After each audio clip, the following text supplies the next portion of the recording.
अस्सलाम वालेकुम दोस्तों, कैसे हो? उम्मीद है कि सब खैरियत से होंगे। अल्लाह आप लोगों को ऐसे ही खुश रखे। आज मैं आपको बड़ी सीधी सादी और छोटी छोटी ऐसी बातों के बारे में बताना चाहता हूं कि जिनको हम सीरियस नहीं लेते, लेकिन वो किसी के लिए जिंदगी और मौत होती है। वो बहुत हसास मामले होते हैं, बहुत सेंसिटिव मामले होते हैं, लेकिन हमारे लिए वो कुछ भी नहीं होते। आपको मैं आगे उसकी मिसालें देता हूं तो आपकी समझ में आएगा। एक यूनिवर्सिटी में एक प्रोफेसर साहब थे जो अपनी कलाई में हमेशा लेडीज वॉच यानी जनाना घड़ी पहनते थे, जिसे देखकर सारे तलबा, सारे स्टूडेंट्स की हंसी निकल जाती थी। स्टूडेंट मजाक करते थे उसके, यानी प्रोफेसर के सामने भी करते थे, पीठ के पीछे भी करते थे। बहरहाल ऐसा तो जमाना गुजर गया मजाक करते हुए। जब वो बच्चे थोड़े से बड़े हुए, मैच्योर हुए, तब उनको पता चला, वो भी उसी यूनिवर्सिटी के वाइस चांसलर के जरिए, कि तुम्हारे जो प्रोफेसर साहब थे वो जो जनाना घड़ी पहनते थे वो कोई उनका शौक नहीं था, बल्कि वो उनकी फौजशुदा बीवी की घड़ी थी। यानी उनकी जो वाइफ एक्सपायर्ड हो गई थी, वो उनकी घड़ी पहनते थे उनकी याद में, क्योंकि वो एक ज़माना हो गया उनको वफात हो गई इस दुनिया से जाकर, लेकिन तुम्हारे प्रोफेसर साहब अपनी बीवी की याद को भुला नहीं पाए। इस वाक़ये से स्टूडेंट को बहुत शर्मिंदगी हुई और अपने किए पे बहुत ज़्यादा पछतावा हुआ, और ये बात से उन्होंने सीखा कि कुछ दिल बिना बोले ही अपने महबूब के चले जाने के बाद, जिससे वो बेइंतहा मोहब्बत करते हैं, और कई ज़माने के बाद भी वो अपने दिल में उसका दर्द, उसका दुख, उसकी यादें, उसका अलम महसूस करते हैं, वो जल्दी से भुला नहीं पाते। ठीक उसी तरह एक दफ़ा मेरा हॉस्पिटल में किसी पेशेंट को देखने के लिए जाना हुआ, किसी मरीज़ की इयादत के लिए। तो कॉरिडोर में चलते हुए एक नौजवान खूबसूरत लड़की जो नकली विग पहने हुई थी, यानी जो नकली बाल होते ना वो पहने हुए थे, तो अचानक हवा से बोलो या फिर कुछ गड़बड़ से उसकी विग गिर गई और उसके सर पर बिल्कुल, यानी मतलब साफ था, टकला जिसको कहा जाता है। तो वहाँ मौजूद तमाम लोग हंसने लगे, जोर जोर से हंसने लगे। आगे बढ़कर एक औरत उसकी मदद करने के लिए गई तो वो लड़की रोने लग गई और सब लोगों से कहने लग गई कि भाइयों, इसमें मेरा कसूर नहीं है, बल्कि मुझे 2 साल पहले कैंसर हुआ था और उस बीमारी ने मेरे बाल ले लिए, मुझे मजबूरी में बाल काटने पड़े। बताओ मेरी क्या गलती है? आप क्यों हंस रहे हो?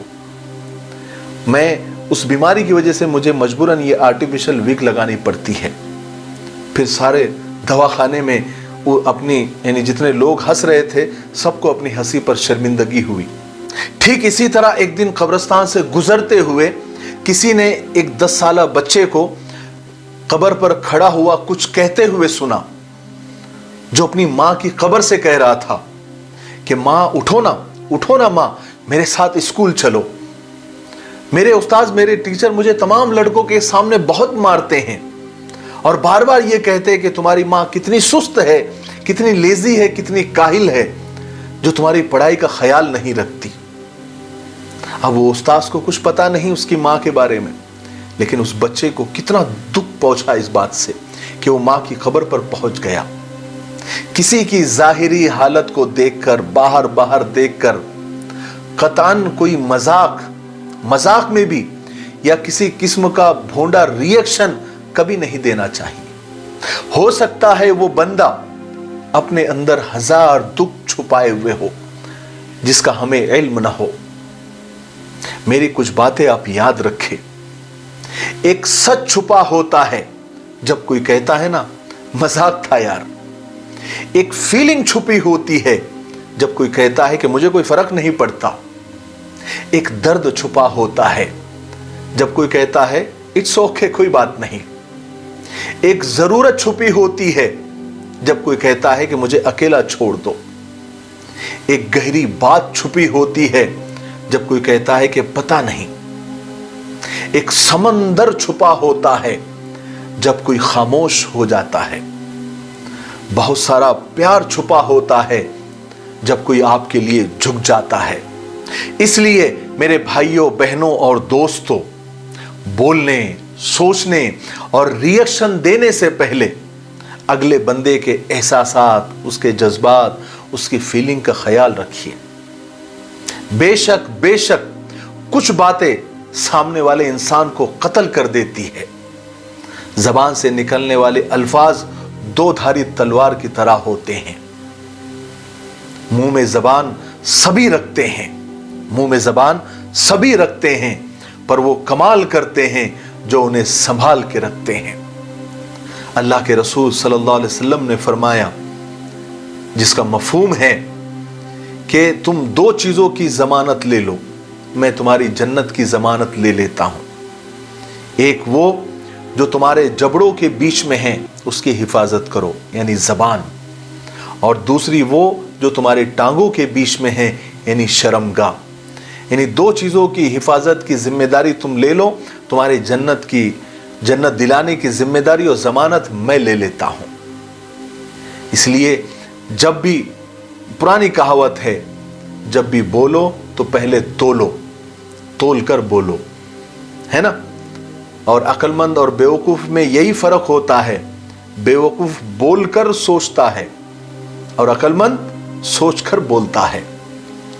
मुझे उम्मीद है कि आज की मेरी सीधी सादी बातों में, मैं कोई आज वीडियो बनाना भी नहीं था मुझे, लेकिन मेरे जहन में कुछ बातें थी तो मैंने आप लोगों के साथ शेयर कर दी। तो मेरी ये सीधी सादी बातें, शायद उसका मकसद और उसके मेरे जज्बात आपकी समझ आ गए होंगे। ठीक है, मेरे लिए, पूरी उम्मत के लिए, पूरी इंसानियत, पूरी मानवता के लिए और हमारे प्यारे मुल्क के लिए दुआ करते रहे। अस्सलामु अलैकुम व रहमतुल्लाहि व बरकातुहू।